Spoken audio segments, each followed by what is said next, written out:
Hello guys, आप सभी का मेरे यूट्यूब चैनल में स्वागत है। हम लोग जो है जैसे कि पटवारी चयन परीक्षा जो होगा आपका 24 अप्रैल 2022 को, ठीक है, उनको हम टारगेट करते हुए जो है महत्वपूर्ण प्रश्नों को मैंने लिए हैं। ठीक है, यदि आप मेरे यूट्यूब चैनल पर नए हैं तो मेरे यूट्यूब चैनल को सब्सक्राइब करें और इस वीडियो को जो है ज़्यादा से ज़्यादा लाइक करें और शेयर करें। ठीक है, महत्वपूर्ण प्रश्नों को मैंने लिए हैं और यही प्रश्न जो है आपके एग्ज़ाम में देखने को मिल सकते हैं। ठीक है, यदि आपने अभी तक हमारे YouTube चैनल को सब्सक्राइब नहीं किया, सब्सक्राइब करें और ज़्यादा से ज़्यादा लोगों को शेयर ज़रूर करें। ठीक है, ताकि उनका भी हेल्प हो सके। ठीक है, मैंने जो है ऑब्जेक्टिव प्रश्न के माध्यम से बहुत महत्वपूर्ण प्रश्नों को मैंने लिए हैं। ठीक है, तो आप जो है ज़रूर सब्सक्राइब करें और इस वीडियो को जो है ज़्यादा से ज़्यादा लोगों को शेयर करें। ठीक है ना।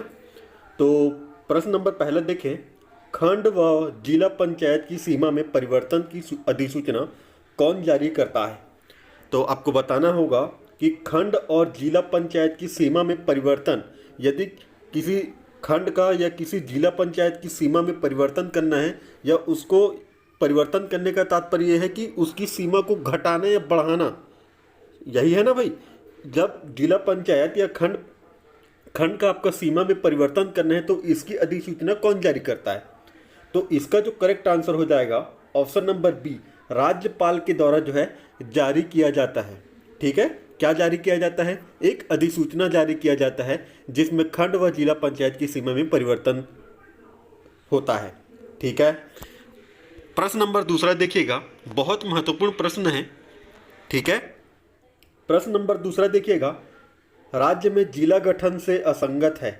आपको बताना है कि जिला जो गठन है असंगत है बोला है। तो पहले मैं बता दूं कि कांकेर जिला का गठन 1998 में हुआ है। ठीक है, धमतरी जिला का भी गठन आपका 1998 में हुआ है, लेकिन सुकमा जिले का गठन 2012 में हुआ है। ठीक है, यही तो असंगत है भाई। ठीक है, तो ऑप्शन नंबर सी इसका करेक्ट आंसर हो जाएगा, सुकमा। ठीक है, अगला देखें, प्रश्न नंबर तीसरा देखिएगा, रायपुर में राजकुमार कॉलेज की स्थापना कब की गई। आपको बताना है कि रायपुर में जो है राजकुमार कॉलेज है उसकी स्थापना कब की गई है। तो इसका जो करेक्ट आंसर हो जाएगा 1894 में राजकुमार कॉलेज की स्थापना रायपुर में की गई। ठीक है, अगला देखेंगे, बेहद महत्वपूर्ण प्रश्न है। ठीक है, यही प्रश्न आपको जरूर प्रश्न जो है आपको देखने को जरूर मिलेंगे। ठीक है, तो प्रश्न नंबर चौथा देखिएगा, इस राज्य में सबसे प्राचीन महाविद्यालय कौन सा है। आपको बताना है सबसे प्राचीन महाविद्यालय कौन सा है। तो इसका जो करेक्ट आंसर हो जाएगा ऑप्शन नंबर सी, छत्तीसगढ़ महाविद्यालय। छत्तीसगढ़ का सबसे पहला और सबसे प्राचीन महाविद्यालय जो है आपका छत्तीसगढ़ महाविद्यालय, इसकी स्थापना 1938 को की गई। ठीक है, छत्तीसगढ़ महाविद्यालय की स्थापना कब की गई? तो 1938 में इसकी स्थापना की गई थी। ठीक है, अगला देखेंगे, प्रश्न नंबर 5वां देखिएगा, इस राज्य के पहले राज्यपाल कौन है। तो आपको बताना है कि इस राज्य के पहले राज्यपाल जो है आपका दिनेश नंदन सहाय जी है।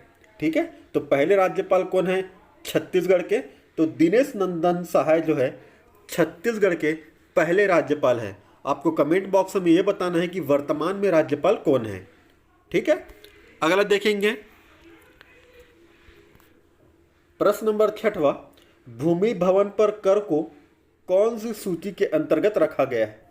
तो आपको बताना है कि भूमि और भवन पर जो टैक्स लगता है, जो कर लगता है, वो कौन से सूची के अंतर्गत रखा गया है।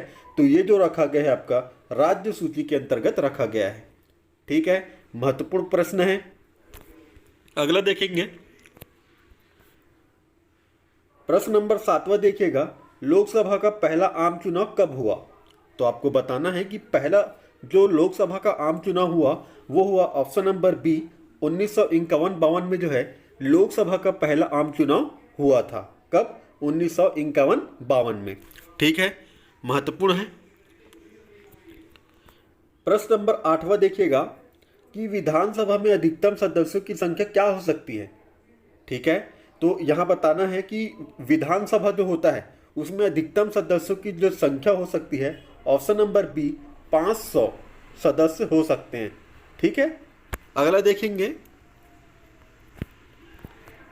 प्रश्न नंबर 9 देखिएगा कि छत्तीसगढ़ में कुल लोकसभा राज्यसभा में कुल कितने सीटों की संख्या है। तो आपको बताना है कि लोकसभा और राज्यसभा में कुल सदस्यों की मतलब कुल सीटों की संख्या पूछा है। ठीक है, तो लोकसभा से आपका 11 है और राज्यसभा में 5 सीटें हैं, तो कितना हो गया भाई 16।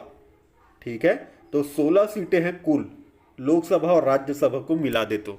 ठीक है, तो इसका जो करेक्ट आंसर हो जाएगा ऑप्शन नंबर ए। ठीक है, अगला देखेंगे प्रश्न नंबर 10 देखिएगा, राष्ट्रपति के निर्वाचन पद्धति से कौन सा अनुच्छेद में बताया गया है। ठीक है, तो राष्ट्रपति का जो निर्वाचन पद्धति है वो कौन से अनुच्छेद में बताया गया है।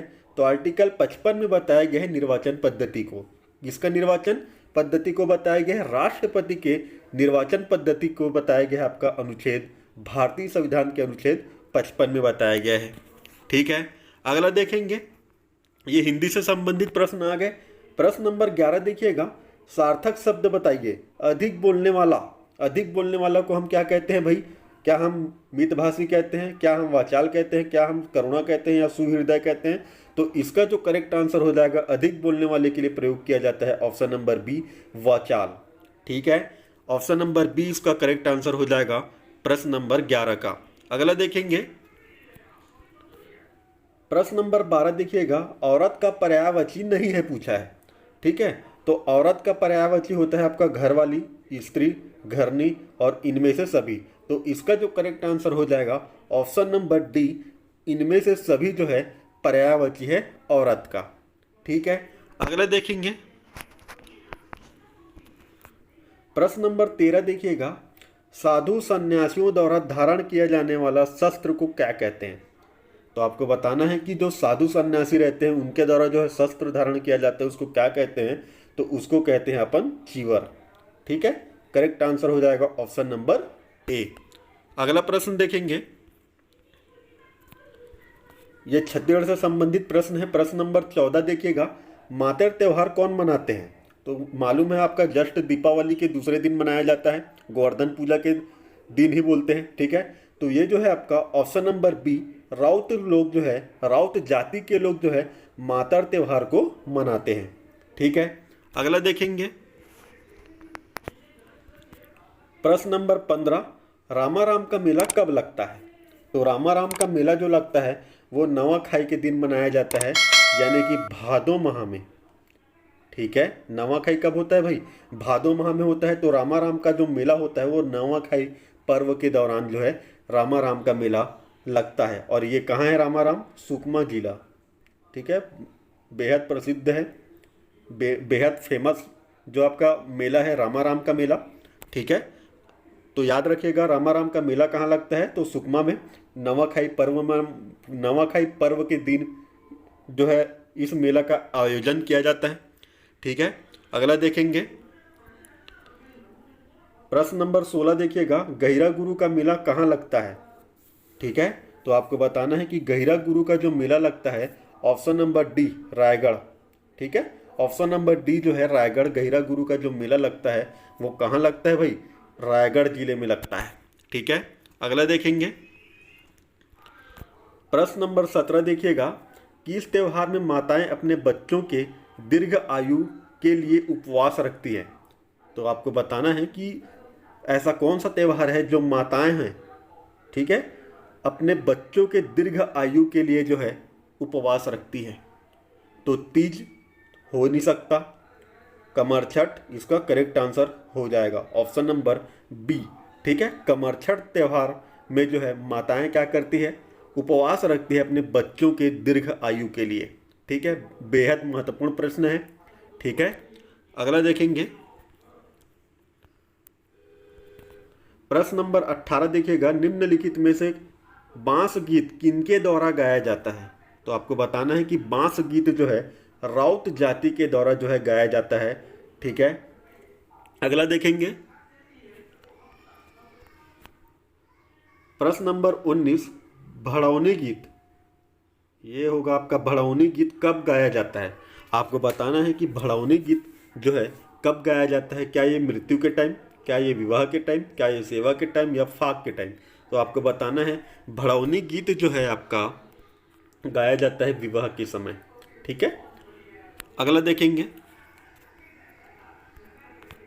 प्रश्न नंबर 20 देखिएगा, पंडवानी किस पर आधारित है। ठीक है, तो पंडवानी जो है आपका महाभारत पर आधारित है। ठीक है, इसका करेक्ट आंसर हो जाएगा ऑप्शन नंबर बी। तो यहीं पर हम समाप्त करते हैं, अगला वीडियो जल्द लाएंगे।